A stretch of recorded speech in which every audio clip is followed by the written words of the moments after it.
Hi friends, welcome to my channel. இந்த வீடியோவில் என்ன பார்க்க போகிறோம்னா, உலகின் முதலீட்டு சக்கரவர்த்தி வாரன் பஃபட் அவர்கள் ஏழை நடுத்தர மக்கள் எந்தெந்த விஷயங்களால் தங்களோட பணத்தை வீணாக இழக்கிறாங்க அப்படிங்கிறத பற்றி சொல்லியிருக்காரு. அதை பற்றி தான் பார்க்க போகிறோம். வீடியோக்குள்ளே போகிறதுக்கு முன்னாடி என்னோடய சேனலை இது வரைக்கும் சப்ஸ்கிரைப் பண்ணாதவங்க மறக்காமல் பண்ணிவிடுங்க. உலகின் சக்ஸஸ்ஃபுல் இன்வெஸ்டர்களில் ரொம்பவும் முக்கியமானவர் வாரன் பஃபட் அவர்கள்.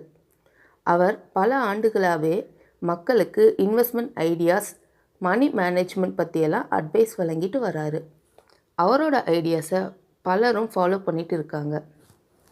அவர் என்ன சொல்கிறாருன்னா, நிறைய ஏழை மக்கள் எப்பவும் ஏழைகளாகவே இருக்கிறதுக்கு காரணம் அவங்களோட மோசமான நிதி கையாளல் முறை தான், அதாவது புவர் ஃபினான்சியல் மேனேஜ்மெண்ட் தான் சொல்கிறாரு.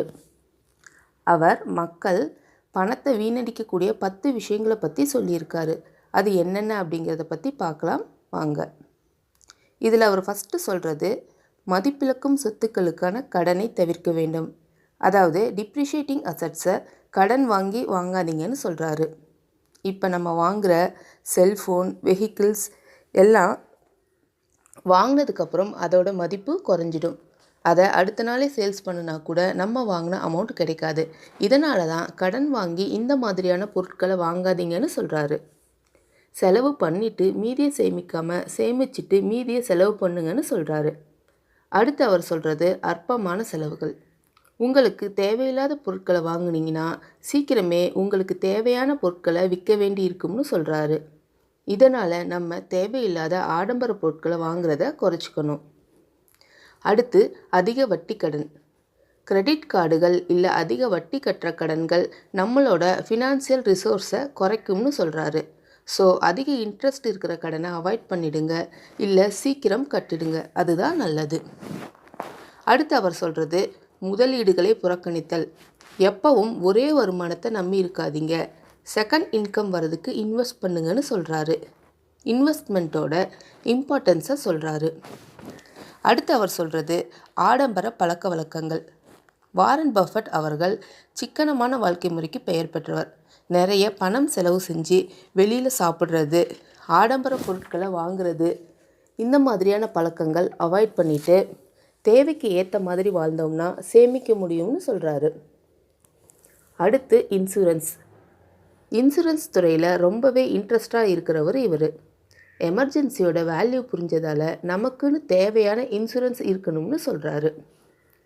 அடுத்து சொல்கிறது, பென்னி வைஸ் ஃபவுண்ட் ஃபூலிஸ்.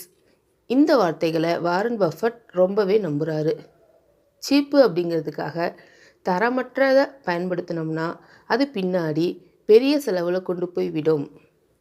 சில சமயங்களில் சின்ன சின்ன விஷயங்களில் அதிக சிக்கனமாக இருந்தோம்னா அதுவும் பின்னாடி பெரிய செலவில் போய் முடியும் அப்படிங்கிறாரு. அடுத்து அவர் சொல்கிறது, நிதி சார்ந்த அறிவின்மை, லேக் ஆஃப் ஃபினான்சியல் நாலேஜ். நீங்கள் என்ன செய்கிறீங்கன்னு உங்களுக்கே தெரியாமல் இருக்கிறது தான் பிரச்சனையே. வாரன் பஃபட் அவர்களோட சக்ஸஸுக்கு முக்கிய காரணமாக இருக்கிறது அவரோட ஃபினான்ஸ் மற்றும் இன்வெஸ்ட்மெண்ட் பற்றி அவர் நல்லா தெரிஞ்சு வச்சுருக்கிறது தான். அடுத்து அவர் சொல்கிறது, எதிர்காலத்திற்கான திட்டமிடல் இல்லை, நோ ஃப்யூச்சர் பிளானிங். ஒவ்வொருத்தருக்கும் பர்சனல் ஃபினான்ஸுங்கிறது ரொம்ப முக்கியம்னு சொல்கிறாரு. ஃப்யூச்சர் பிளானிங்கே பெஸ்ட் ஃபினான்சியல் லிட்ரஸின்னு சொல்கிறாரு. லாஸ்ட்டாக அவர் என்ன சொல்கிறாருன்னா, பெருகும் பணத்தின் மதிப்பை அறிவதில்லை. அதாவது நம்ம காம்பவுண்ட் இன்ட்ரெஸ்ட்டோட வேல்யூவை புரிஞ்சிக்கணும்னு சொல்கிறாரு. அதை புரிஞ்சிக்கிட்டு யூஸ் பண்ணுறது தான் நம்மளோட ஃபினான்சியல் க்ரோத்துக்கு நல்லதுன்னு சொல்கிறாரு.